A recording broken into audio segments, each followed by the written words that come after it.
Good evening, Gearheads. Welcome to your Sunday night with Speed City. We got a fantastic show. We got tons to talk about. This is John Massengill in the studio in Austin, Texas, joined by Jonathan Green. Mr. Green, how are you, sir? Well, I'm sad. My team lost. Who, the Cowboys? Yeah. Actually, somebody described England as like the Cowboys the other day. I wouldn't do that to anybody. Well, because you either love them or hate them. They invented the game. No, I'm both. Oh. They're my team since I was a kid, but I hate them, and I love them. Well, that's how I am. But there you go. But that's how I am with England. I've spent 58 years of hurt. It's been awful, and we haven't won again. Well, welcome to Football Talk, Speed City Football Talk. Well, Dilly. But it's a great day for Spain. They won Wimbledon, and they won the European. That's tennis, right? Wimbledon? Yes. Okay. Don't say Wimbledon. I watched so Americans much do. motorsport today. I had at least 3 screens going at all time. I was watching IndyCar, WEC, IMSA. I know. Your wife loves your weekends together. It's a bold strategy, Cotton. Let's see if it pays off for him. Casey, do you have any buttons left? That you have It's a bold strategy. I agree. Oh. How many cars do you have parked outside now? Well, I have 3 that I can access because I lost the key to the one that's parked behind 3 of them. Anyway, yes. Or is somebody hiding them so you can't? Well, when you have when you 3 come home tonight, just check how many video screens you've got because the 3 that you had might be. When you have 3 adult children, you tend to have a lot of cars. They'll go home. They'll leave home eventually. Yes. They're like your kids are like Irish kids. They don't go. They won't leave. They I want to stay at promised home. you we're going to talk motorsports, and I'm Okay. going to tell you right now what we're going to talk about because we have a fantastic show. We have an exclusive interview with American Texan Formula 2 driver Jack Crawford, and we have the current leader of the FR Americas Championship, Ryan Sheehan, who happens to also be a Texan, who also happens to be an Austinite.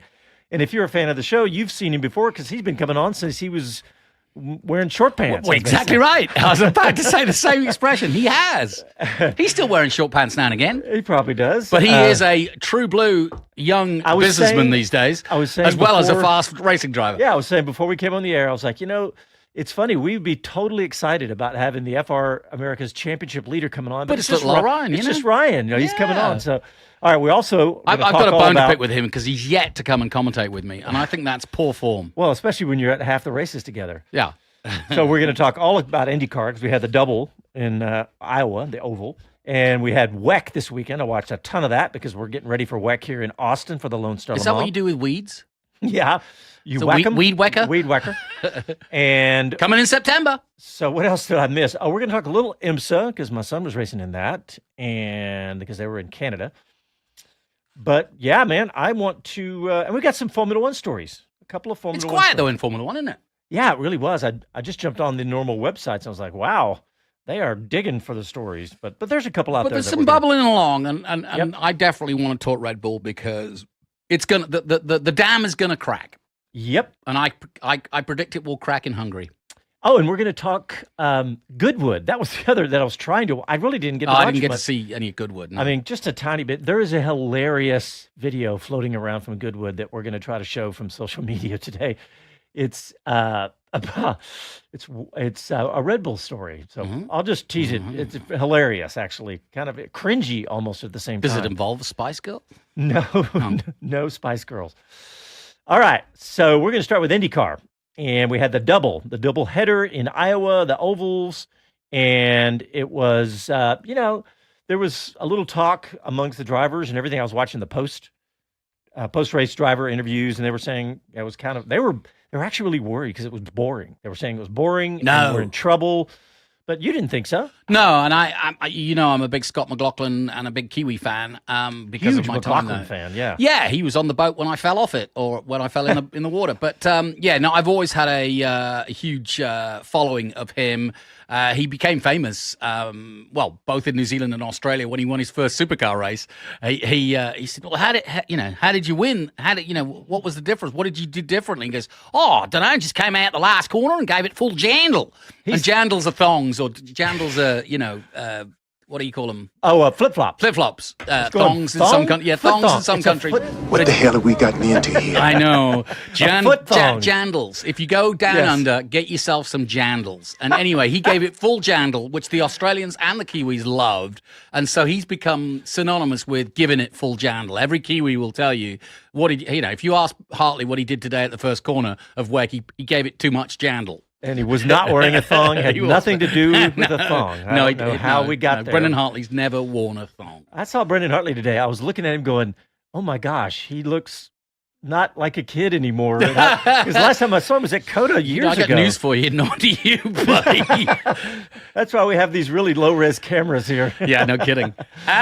So McLaughlin won it. Pat O'Ward, Joseph Newgarden was top three. By the way, And the race won on Saturday. yeah, sorry. But what I wanted to say about that was it was an immaculate performance by a Penske driver who's never won an oval. And he actually said in his interview afterwards, I don't ever want to call myself an IndyCar. I didn't. We got the clip, dude. No, let's let you know what. I won't set it up then. Well, Go for it. Well, let's just hear from Casey. If you give me a thumbs up, you're ready. Let's hear from Scott McLaughlin. Yeah, just checked off probably one of my biggest goals that I had this year personally. Super proud.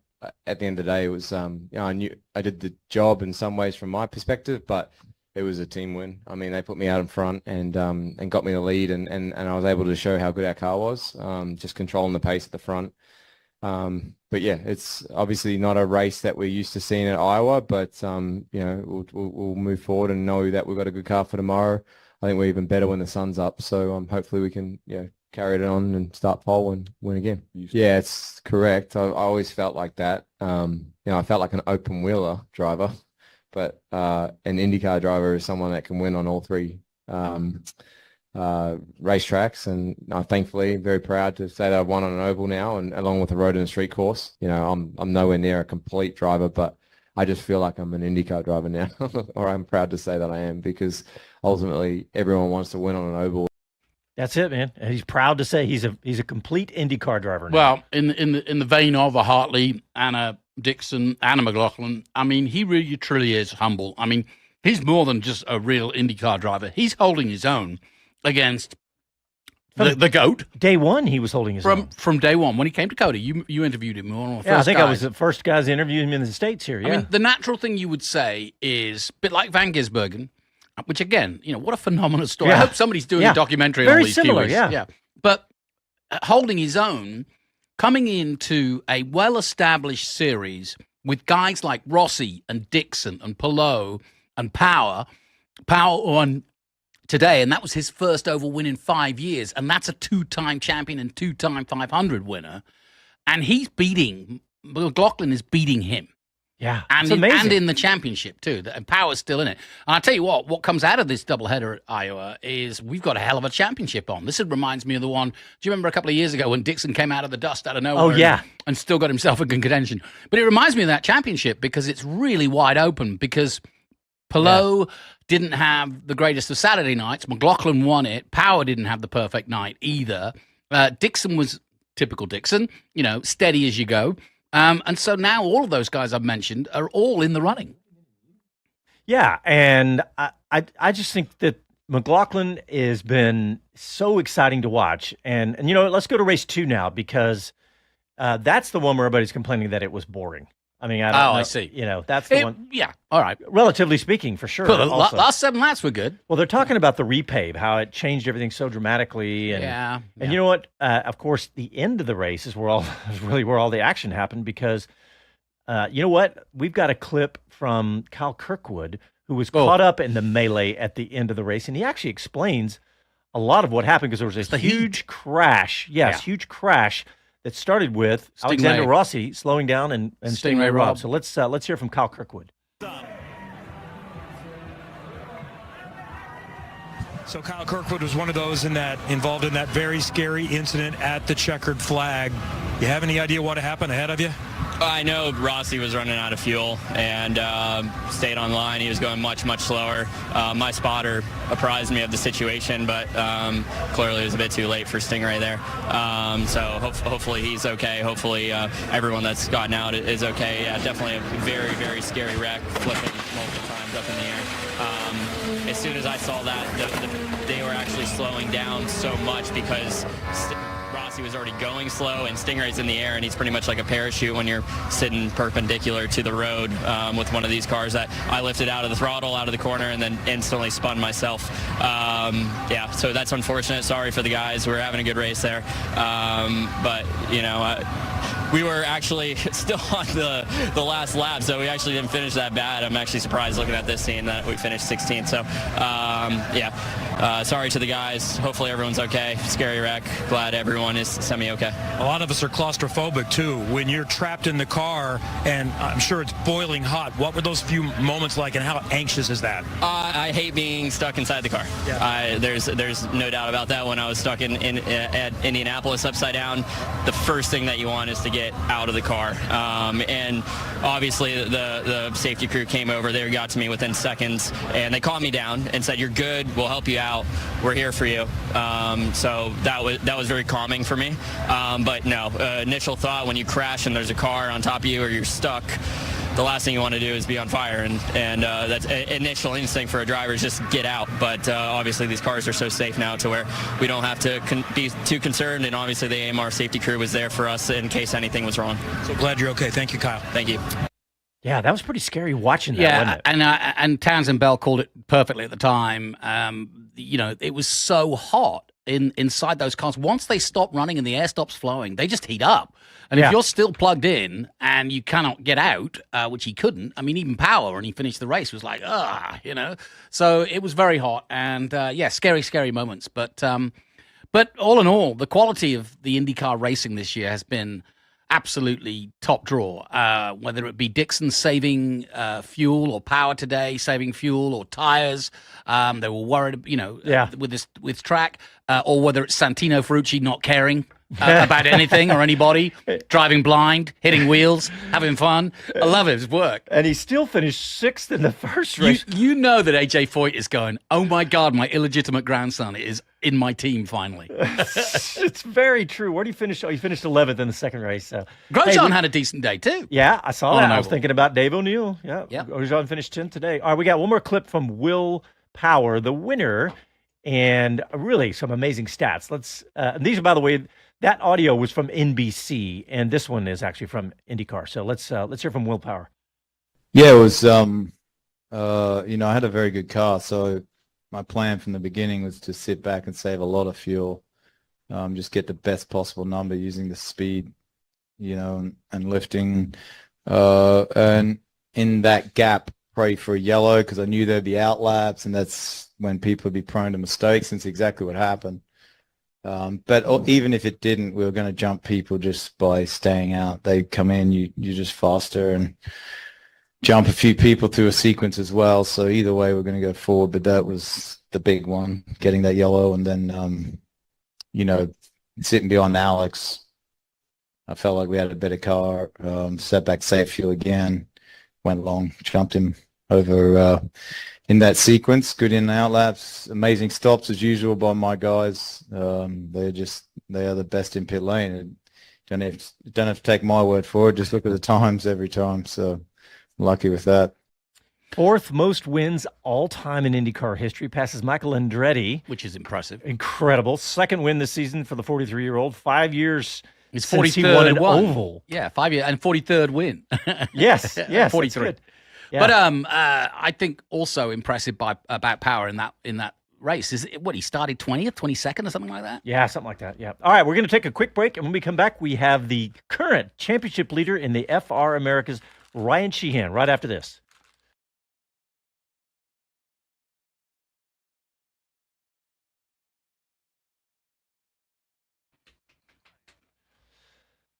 All right, we're still live on YouTube. Let's see what the guys and gals are saying here. Oh, there's some good lines. Casey's bringing out his best drops tonight. He used them all up already. Yeah, and I like It's this like one. his push to passes. Has he got any push to? He'll have some push to pass. Well, Like yeah. he always does. The man, the wizard behind the curtain. I love who is it? Kevin Kelly said, like my New York Jets. Now, when I was describing England, no, we've won occasionally. Well, It's if not you like go the New far York enough Jets. back, you've got to remember Kevin Kelly's older than us, which is really saying something. So the Jets used to win back in the day. what? When? Well, like 1970s? You're thinking Dude. about that 60s Broadway show. Broadway Joe, not Broadway show. What? Broadway Joe, not Broadway show. It was the two gangs in West Side Story. With You the didn't even Jets. realize what a fantastic little segue you gave me there. I did not. Broadway Joe was Who's Joe Broad- Namath, who predicted. Oh! Didn't he pay for the Jets when they were good? That was brilliant. You didn't even realize you had done that. Yeah, I'm setting you up like You Seinfeld. did. I just knocked it out of the park, too. All right, coming back. We didn't get to talk to anybody on YouTube.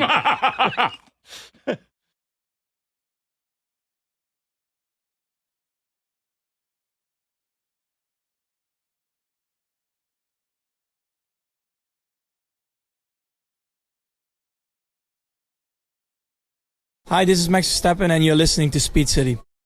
Welcome back to the fastest hour in radio, Speed City. Hey, All right. that kid, Yeah? What kid? that brought us back, Oh, yeah. potential there. Potential. He's got some for sure.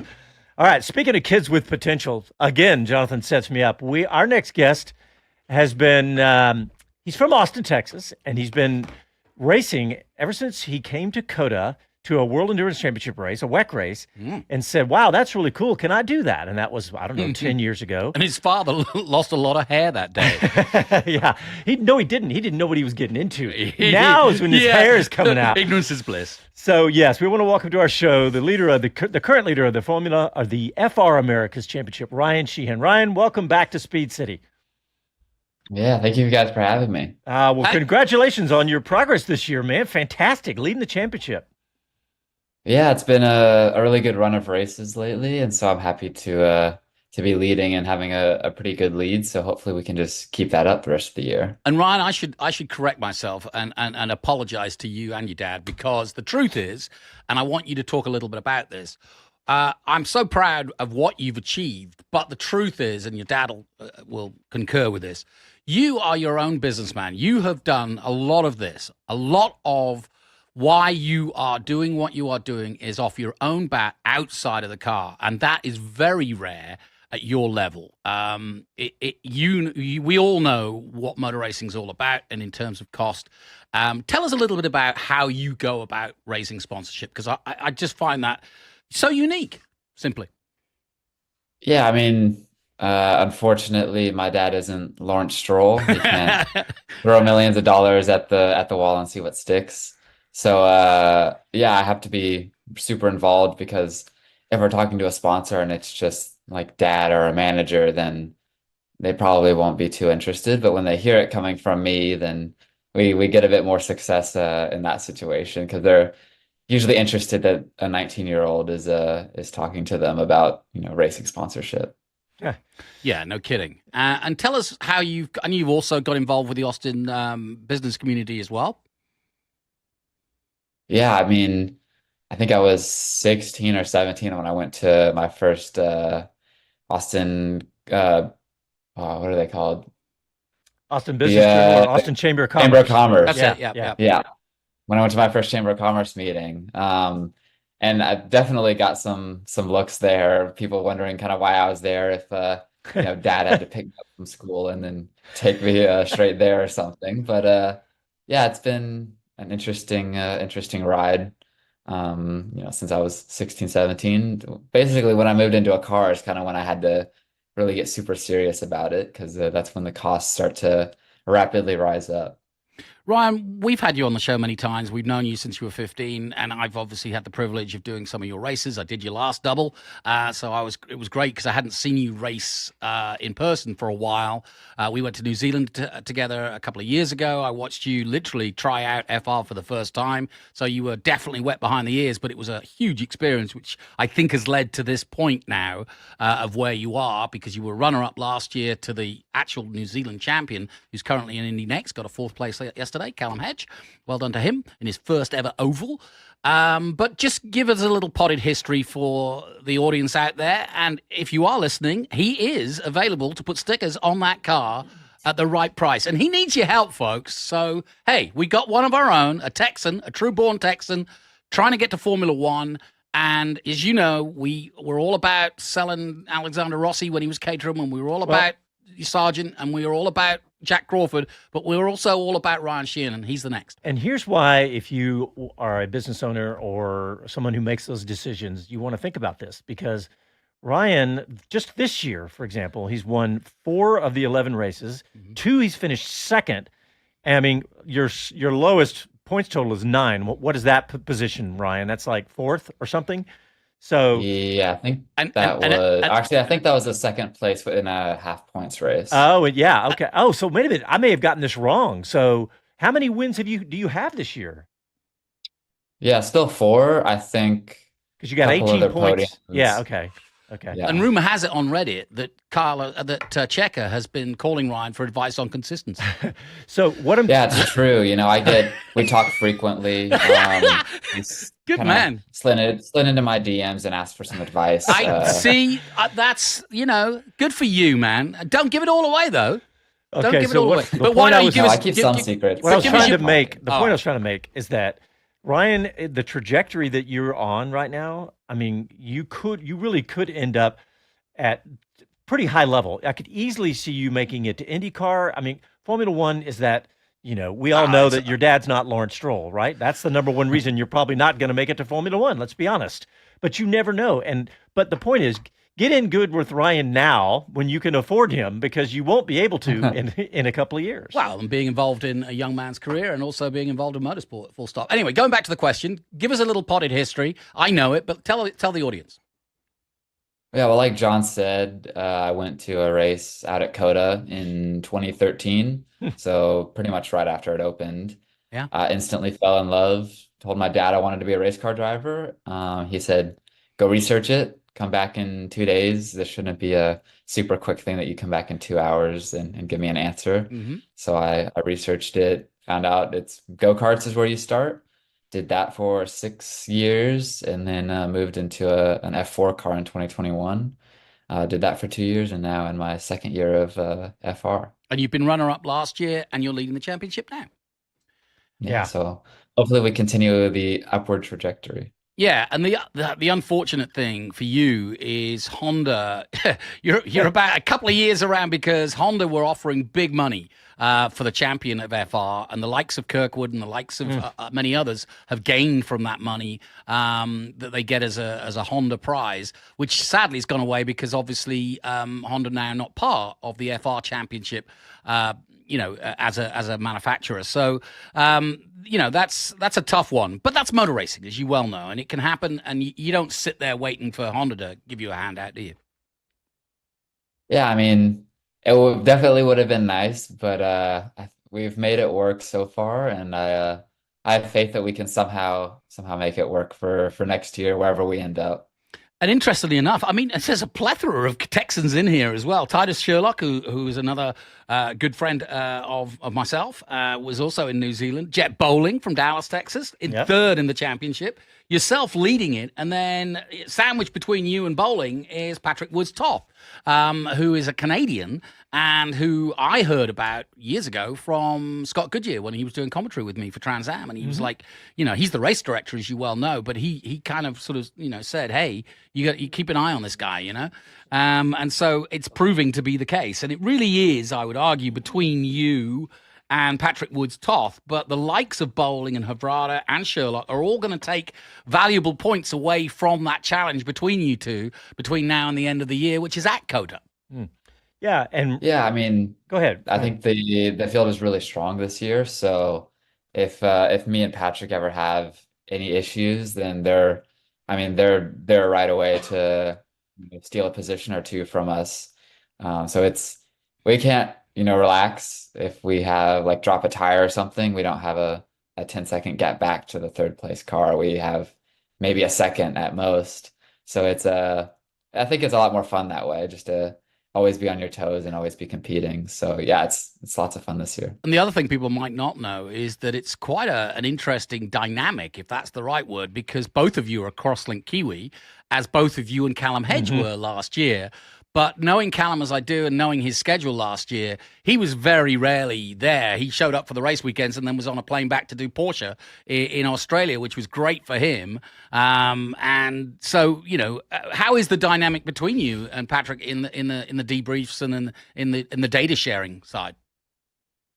I mean, all of the Kiwi drivers, they share the data. It's not really, they don't really have a choice. Yeah, fair enough. Yeah.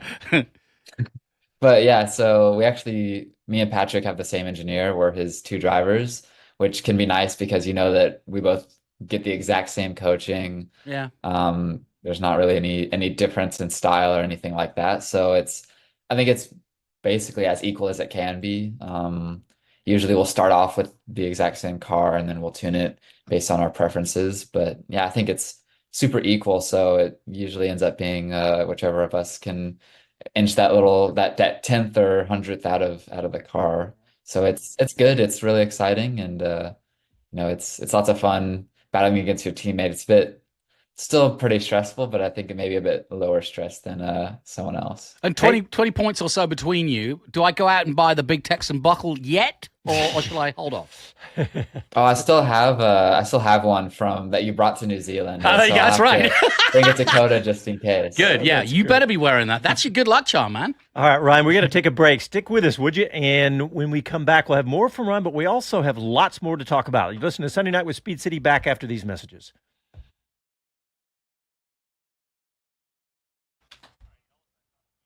Don't forget for him to give us a good long version of how to get hold of him, how to go on his press releases. All right, we're still live on YouTube. Let's see what's going on out there. There were several things that we didn't get to. Let's see. Ooh, Ray, I like this one. Will hybrid technology attract another engine manufacturer? I like that question. I love the question, but not until they get it all sorted, because it's not sorted but yet. But now's the time to get in. Yeah, absolutely. Somebody asked me, a buddy of mine was at, he said, what is it, 130, 150 horsepower? I said, not yet. It's only 60. I said, but they have the potential. I don't think they'd ever want that. No, the system says it'll go up to 130 horsepower, something like that. I don't think that you want to get that. Yeah, that's a different discussion, but they have the capability. Kevin Kelly was, I missed it by what did I say a while ago, Kevin? Well, 1970, so 1969, I missed it by a year. Going back to that, it must be pretty scary if you're not Chevrolet or Honda and you want to be an OEM bar Toyota, who's going to take that risk? So it needs this sort of gremlin-like new era for somebody to fall over in, to fail in, and have a new manufacturer come along and then take 2 or 3 years to get up to speed. Perhaps with a Dale Coyne or a Juncus or somebody else, a smaller team is what I'm getting at. Yeah. And then come in big time. Yeah. I'd love to see another OEM. Andy P said, first of all, he says, happy for Scotty Mack. Overall product this weekend was a tough watch. Okay. Andy P's Andy, honestly, I was so ADHD, I was watching too much, but I'm glad I'm not glad. I see that you agree with the drivers. We're saying it was hard to overtake on a track multiple times last year. If Stingray Rob had been in the diving Olympics, that would have been a 3.5 degree of difficulty. Well, whose fault was that, guys? Was that just Stingray not paying attention? Because Rossi was going really slow, but why was Rossi going? Because he was saving fuel, I think. Okay. Maybe he was running out of fuel because it was the last lap. Yeah. So yeah. Let's see what else. All right, coming back. All right, Greeny, we're gonna do a.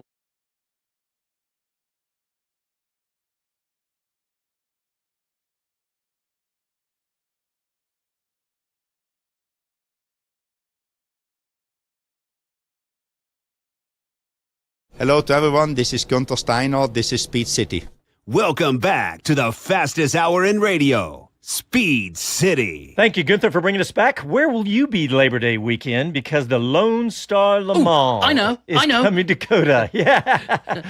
I'll be in the media center. Austin, Texas, baby. Yes, the Lone Star Le Mans at Coda, the final weekend of August, Labor Day, Sunday, race day. There is a ton of new OEMs involved. They're calling it almost like the new World Endurance Championship, the new WEC, because it's a new era for sure. Yeah, but how many? You've got 19. You've got Alpine, Aston Martin, BMW, Cadillac, Corvette, Le Mans winners from Ferrari, Ford, Lamborghini, Lexus, McLaren, Peugeot, Porsche, Toyota.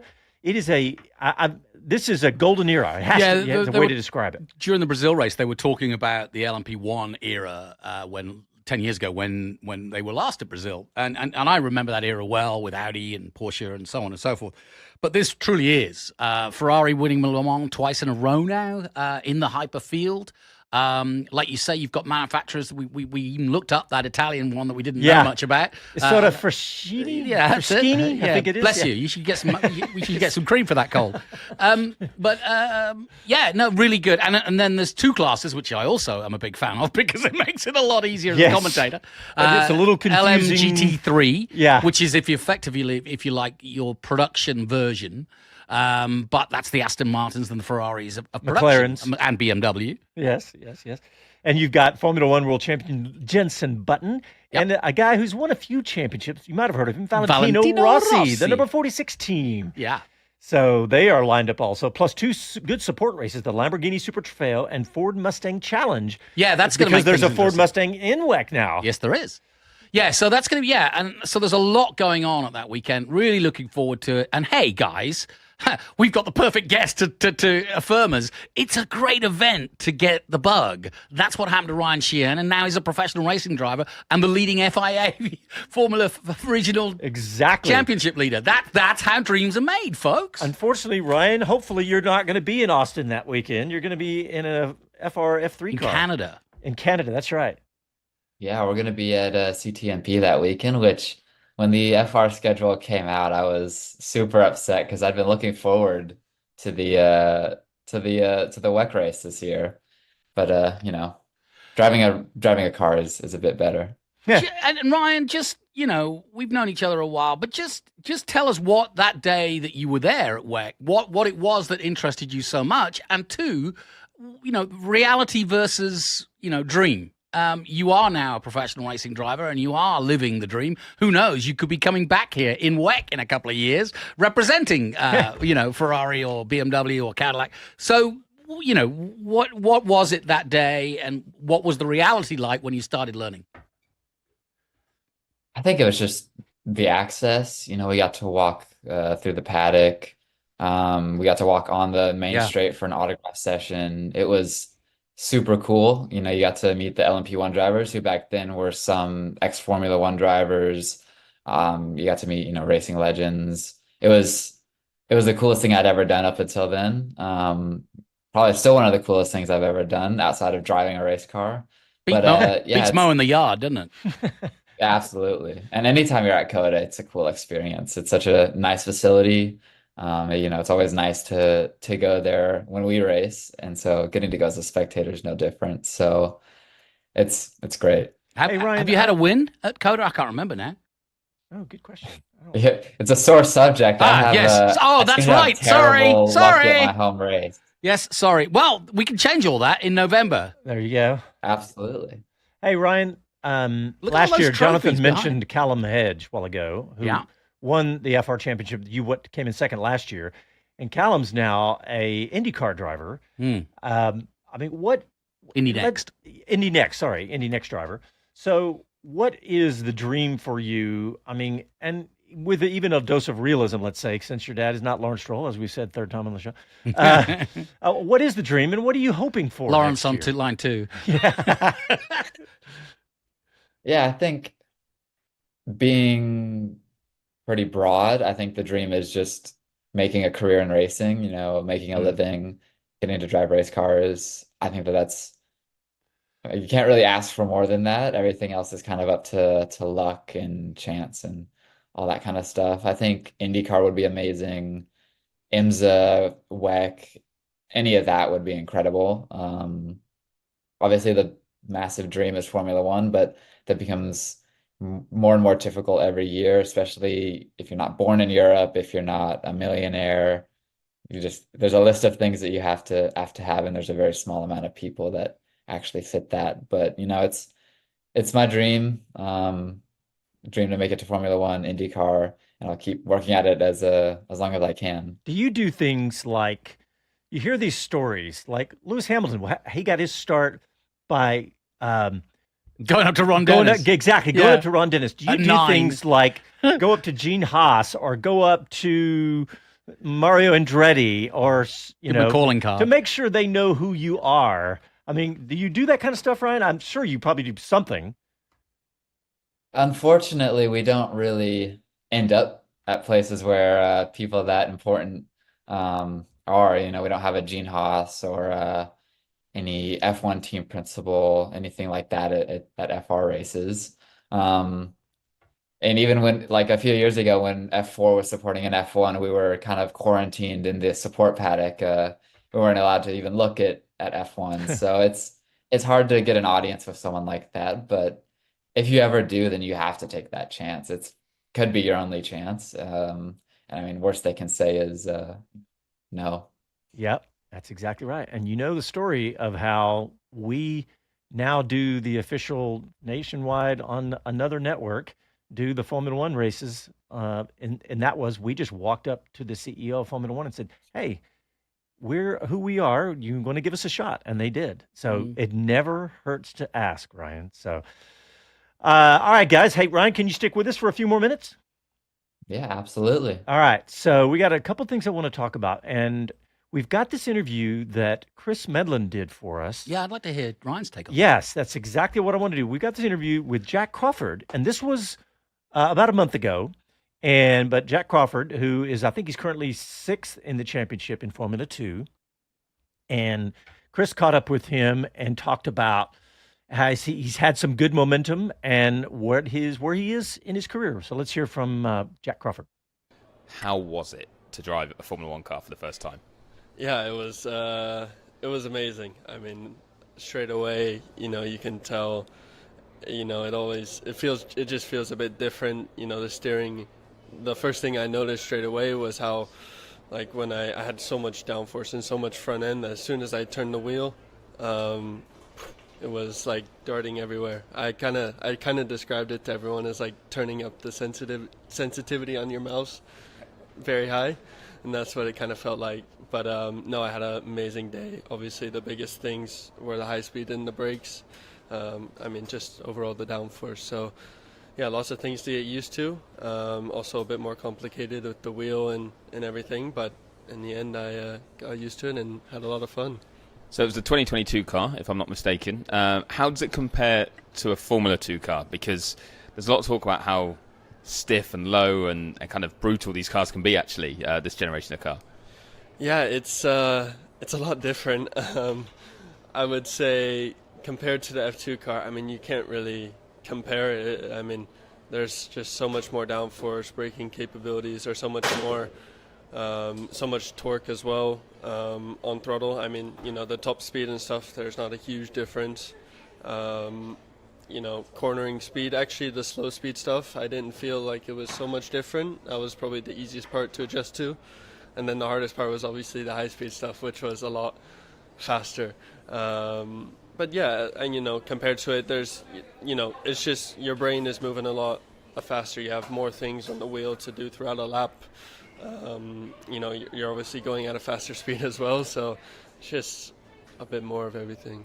Well, the way you've described it as well, though, is kind of sensory overload. So did you get a moment to even think when you first rolled out the garage or first got in the car, like how special it was, or was there not capacity to do that? Yeah, for sure. After the first run, I think, rolling out of the pit, I got on throttle and I got a bit of wheel spin. I was like, ooh, we got some power now. And but no, it was good straight away, and I really enjoyed my first couple laps. Was honestly the high-speed stuff is, it takes a while to get used to. So once you're done, you have like sort of this feeling where everything's just, you're like settling down, and it's quite a good feeling. Well, what exactly did you do in terms of a run plan? What did the team have you learning, working on? Is it just about building up your own confidence and experience, or is an actual set kind of schedule to follow? Yeah, the biggest goal was to get me comfortable in the car as soon as possible, get me good amount of laps in, which we did. And obviously in Austria you always worry about the weather, so we were trying to do everything quite quickly in the morning, focusing on on just driving stuff and more performance runs, and then we actually never got any rain, which was amazing. So I was able to do some longer runs in the afternoon and sort of test the tires and everything. Well, a question I always wanted to know, you're a professional racing driver, you've driven lots of cars, but a Formula 1 car is another level again. You do get to drive the simulator. How good is that at preparing you, and where does it help, and where is it never going to be able to prepare you in that sense? Yeah, you never know until you really go from sim to car. So I've done a lot of simulator work this year, and obviously having been able to give, track experience compared to the sim. But now, you always think, oh, I can't be this good in the sim or stuff like that, but it is. It was pretty close, and it actually helped me get up to speed quite well. So I was really happy with the simulator work, and I feel like all the work I've done throughout this whole year so far in the simulator actually helped me adapt well. Well, I'm glad they didn't get you to go to the sim before coming here as well and do some more correlation on that, because that would have been brutal. But what is the plan next in terms of, I guess, some of the work you're doing with the team, like away from an F1 car, but also the next chance to get in the 22 car again? Yeah, I hope soon I'll get in the car. I think we'll have definitely some more opportunities later in the year. So hopefully it comes soon. Obviously, we have a busy span of European races at the moment, so quite busy on the F2 side. But yeah, I try to be in the sim as much as possible. But obviously it's a very busy time now for a couple of months. Well, big time. But do you think the experience will help in any way when it comes to F2? Is everything going to seem a little bit slower and more manageable now? We'll find out. We'll find out my first push in Barcelona free practice. But I feel like I have enough experience in F2 now that I should be able to jump back in and be all right. Well, speaking of F2 and how the season's gone so far, we haven't really caught up since Bahrain, I think, where you had such a promising start to the season. And you had some good results, but then the results seem to have tailed off, if not the performance. So what's kind of gone wrong in that sense over the last few rounds? Yeah, I really hate to say it, but I feel like we've been quite unlucky. Bahrain and Jeddah were two solid rounds, even though we had a bit of misfortune in Bahrain feature race. Since then it's been all about qualifying, and we've had an issue every single qualifying. One was my fault in Melbourne where I crashed, and then Imola was an engine issue which stopped me from running, and then Monaco was just a chaotic mess where I didn't get to complete my last two laps. So, and being Monaco, it's impossible to pass. But I've been really happy with the race pace this year. Even starting at the back, I've scored points, I think, in two of the feature races. I think Imola was probably the best one, coming from 21st to 7th on quite a tricky track to overtake at. So I think we've proved we're fast. We still got work to do on the qualifying side, but we just need a clean session first. So, well, what is the target then, aside from just a clean qualifying session, for the next few races? Do you have results in mind? Do you have maintaining performance if the results aren't going to come? And does your bigger picture start thinking, I need results to stay in the championship fight? How do you view them? Yeah, it's a very tough situation because, we don't, me and the team, we don't want to.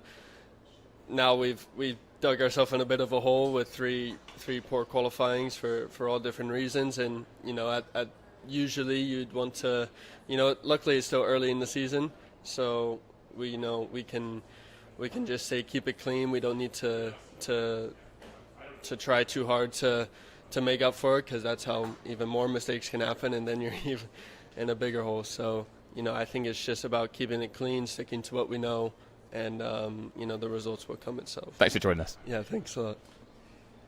And Jonathan, he had a win after this interview, didn't he? At Barcelona, and also a podium just a week ago, 2 weeks ago. Silverstone. At Silverstone, yeah. So he's currently 6th with 84 points, right behind a Colapinto at 92, who got a test drive the other day. And by the way, I'll put my Texan hat on. He's also ahead of this guy that everybody's talking about, Antonelli. He's wiping the floor. I thought you were with talking him. about Ryan Sheehan. Oh, well, I'd like to get Ryan's take on a lot of those things that he's just talked about. But yeah, I mean, let's just put it in perspective. He's beating Antonelli, and everybody says he's the greatest thing since sliced bread. And he's also beating Ollie Behrman. Now, Yeah. So Ollie got some points taken away from when he placed 7th that weekend in Italy, I believe it was.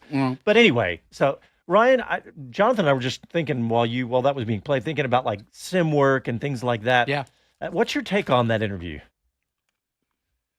Yeah, I mean, I think he said what pretty much everyone who drives an F1 car for the first time says. It's that it's the high speed and the braking is unbelievable, kind of sensory overload. And I've heard that like no matter what you do, no matter what kind of training you do, when you hit the brakes for the first time, your head's gonna be in your lap. But yeah, like you said with the sim, obviously most people don't have access to an Aston Martin Formula One sim. Probably costs millions of dollars, but I always, take some time before going to a race weekend and hop on iRacing or something like that, just to kind of get used to the track. If it's a brand new track, just to know where I'm going in the first session, not have to waste time, figuring out where turns are and that kind of stuff. I notice you're in a race chair there. What's your rig, dude?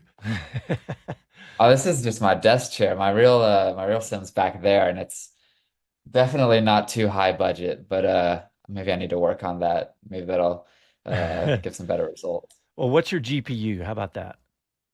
That's really it's an AMD. I think it's 6600 XT. Okay. I don't know the AMD ones, but anyway. But all right, guys, we got to get our last break in really quick, and when we come back, we'll have a few more questions for Ryan. But we're also going to talk about what happened in WEC today at Interlagos. Listen to Sunday Night with Speed City back after this. All right, let's see what's going on YouTube. Can Ryan still hear us? Yep. Yeah. Ryan, just give us, don't forget at the end, just give us a good sort of profile and hey, shout about yourself. God, Andy Pease talking about this and D. Nelson talking about this crazy crash. Okay, D says, he says, Rossi appeared to lose power and Stingray hitting from behind, tire to tire, launching Stingray in the air. A couple of cars understandably crashed behind trying to avoid. Yeah. And Andy said he saw Rossi's view was before NBC showed the full replay of the cart in the air. So, yeah, it wasn't a typical crash. It was actually very scary. And Stingray Robb, I mean, we're so used to motorsports being so safe now, but they took him to the hospital. They, let me look on Twitter again, but they said that he was doing okay, but that he was, taken as a precaution, essentially. So I can't help but think of the headline: "Sting like a butterfly, fly like a bee." That was crazy how high up in the air he went. Yeah, it was scary. Very scary. Did you notice what Jack Crawford started with, Ryan? He talked about how driving a Formula One car is like turning up sensitivity on a mouse. Yeah, there's a gamer. Coming back.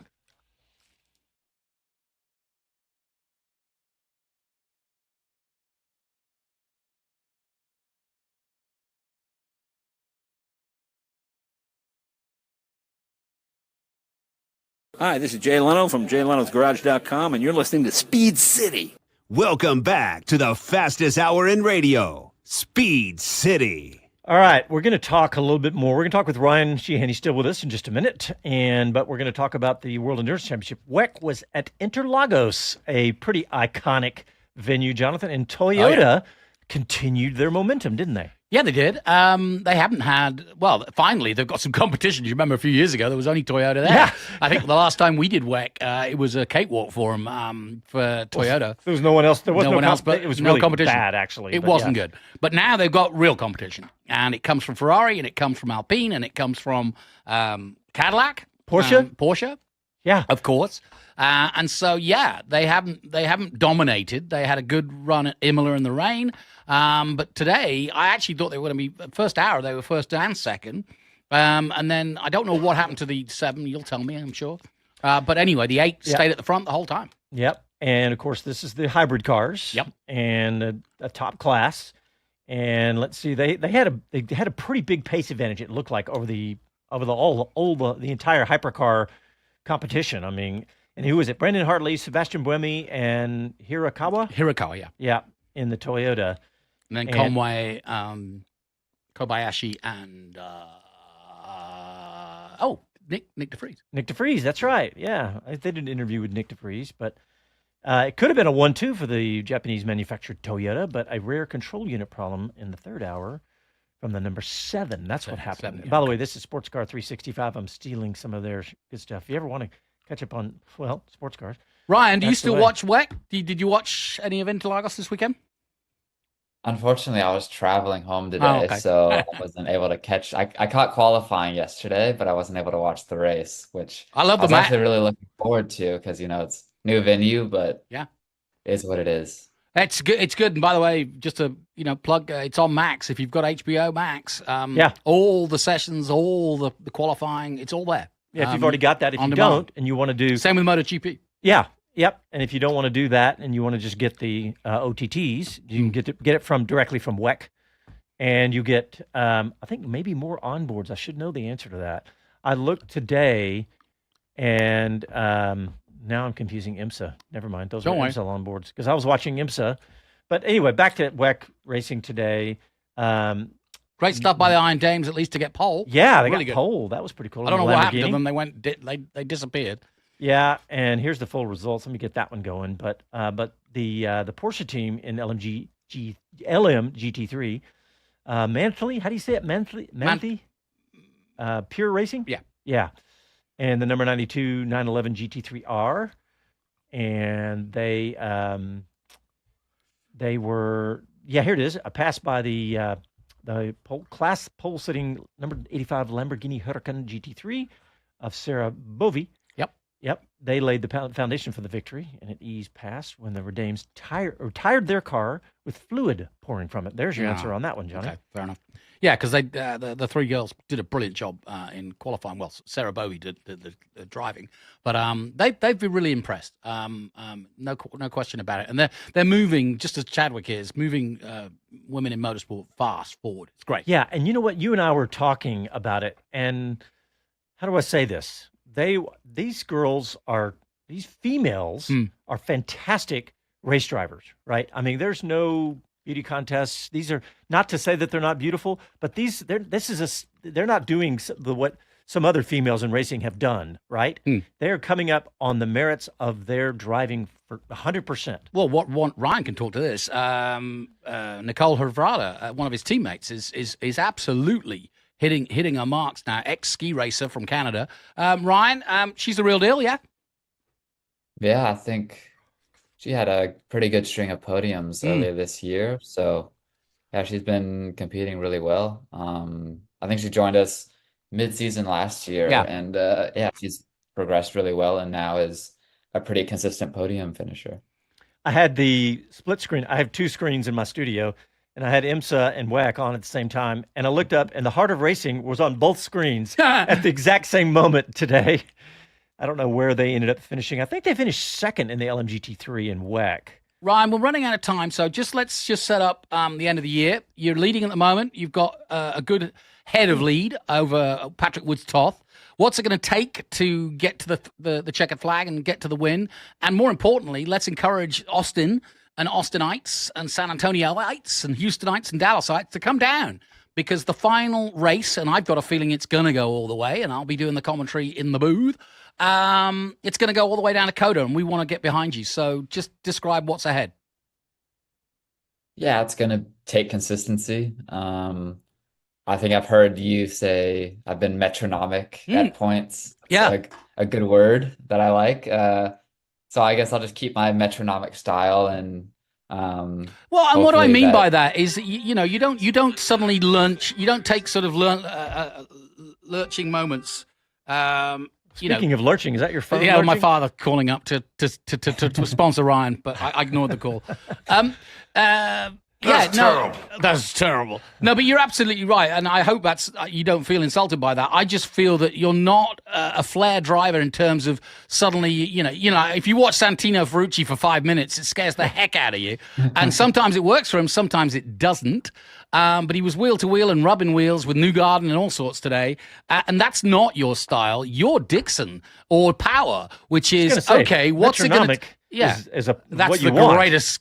Well, if you want to be a professional in driving, be metronomic, because it means, and what I mean, if you don't know what a metronome is, it's basically consistent every corner. Every time you hit an apex, you're almost you can do it in your sleep, and that's what I've watched. How you've developed, anyway, right?